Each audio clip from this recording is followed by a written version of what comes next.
terrorists always refer to Islam to explain what they're doing.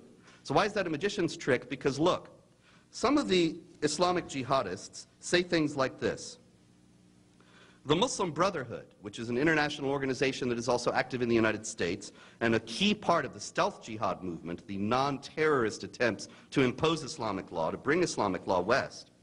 The Muslim Brotherhood, this is from an internal Muslim Brotherhood document, must understand that their work in America is a kind of grand jihad in eliminating and destroying Western civilization from within and sabotaging its miserable house by their hands and the hands of the believers so that it is eliminated and Allah's religion is made victorious over all other religions, which is ultimately not a religious statement at all, but a political one, because Allah's religion, as they understand it, has a political extension, a political manifestation that they are working to bring here.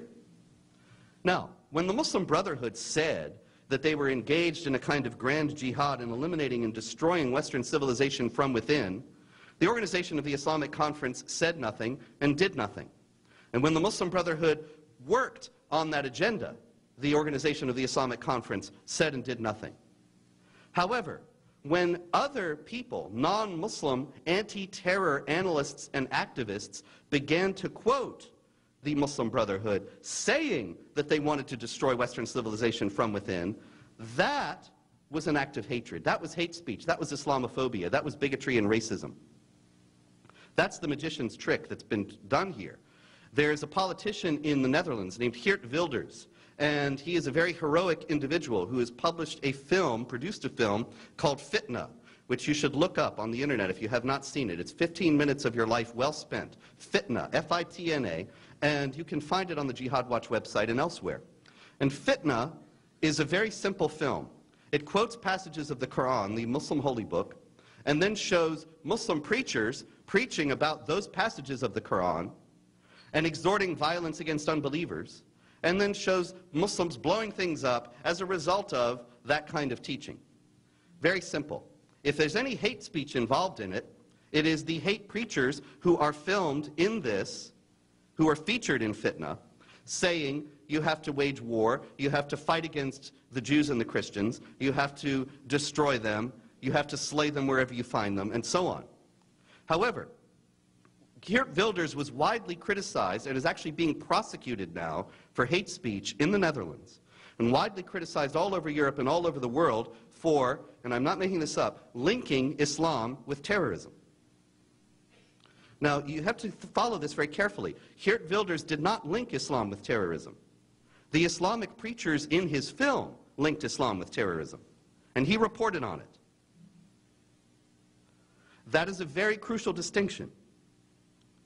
He is explaining how they link Islam with terrorism and saying that free people who believe in free speech, free people who believe that somebody who changes his religion should not be murdered as a result of that change, free people who believe that men and women ought to enjoy equality of rights before the law, free people who believe that non-Muslims ought to enjoy the same rights in a society with Muslims, they oppose those hate preachers.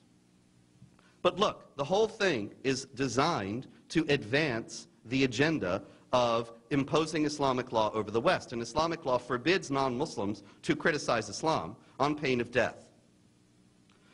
Consider that if the OIC, the Organization of the Islamic Conference, is able successfully to shift the focus and to pretend that it's people like Geert Wilders and others like him who are linking Islam with terrorism and that that is an act of bigotry and hatred, then what will be the result?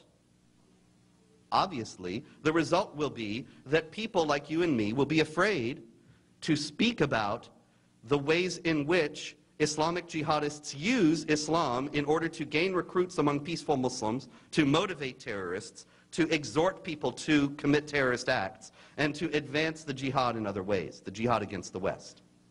People will be afraid to do that because they know not only will they be branded a bigot and a racist and everything else, but that could even bring them criminal charges in the future if the OIC gets its way. And so, what has the Obama administration just done? They said, we're not going to talk about jihad. We're not going to talk about Islam. We're not going to talk even about a war on terror. Who's the victor? Who is the winner when that kind of thing is done?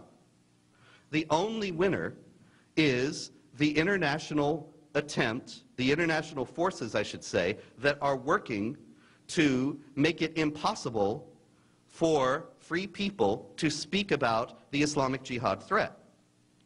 If the United States government voluntarily abdicates its responsibility to explain and understand the motives and goals of those who want to kill us, then those motives and goals will advance unimpeded. The people who believe in those motives and goals will be able to advance without scrutiny and knowing, fully confident, that their opponents in the U.S. government don't understand them, don't know why they're doing what they're doing, and have no way to stop them.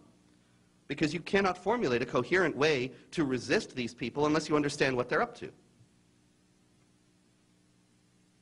So, what has happened in the last couple of days is actually quite momentous, much more momentous than it might have appeared on the face of things. Because this is not just a matter of mere terminology or nomenclature. And it's not just a matter of strategy. Even some of the Obama administration spokesmen said, look, we just give legitimacy in the Islamic world to these Islamic groups if we say that they're jihad, because they're not legitimate jihad. It's a twisting and hijacking of the peaceful religion and so on. Well, that proceeds from two fallacies. One is that anyone in the Islamic world understands Islam based on what the U.S. government says about it. It is inconceivable that a pious Muslim who believes in Islam will not get his understanding of Islam from Islamic authorities, but will go to non-Muslims who run the U.S. government and get this understanding from Islam from there. So it's not a strategic gain to say, we won't speak about jihad because that will give them legitimacy. There's never been any indication that the jihad groups gained any legitimacy from our speaking honestly about them in the first place. And also, the Islamic Jihad groups are able to point to core teachings of the Islamic religion that mandate warfare against unbelievers. And they claim for themselves the mantle of being the representatives of true and pure Islam on the basis of being able to invoke those teachings.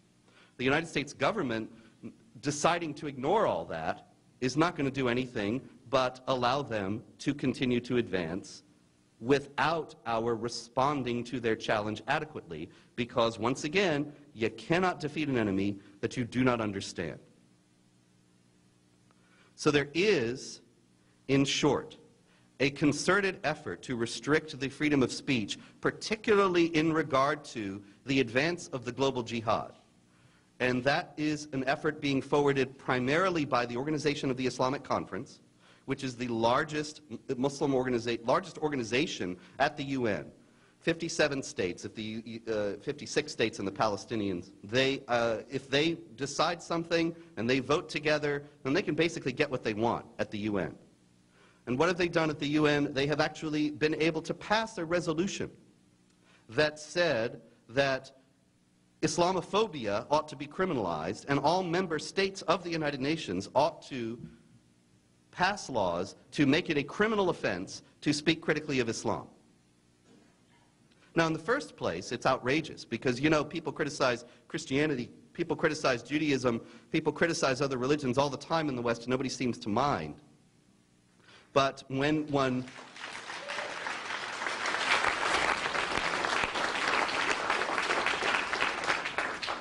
merely happens to notice that the Islamic jihadists use the core texts and teachings of Islam to justify their actions, then suddenly this is a great act of hatred and bigotry. Well, I hope you see the sleight of hand clearly. I hope you see the magician's trick very clearly now.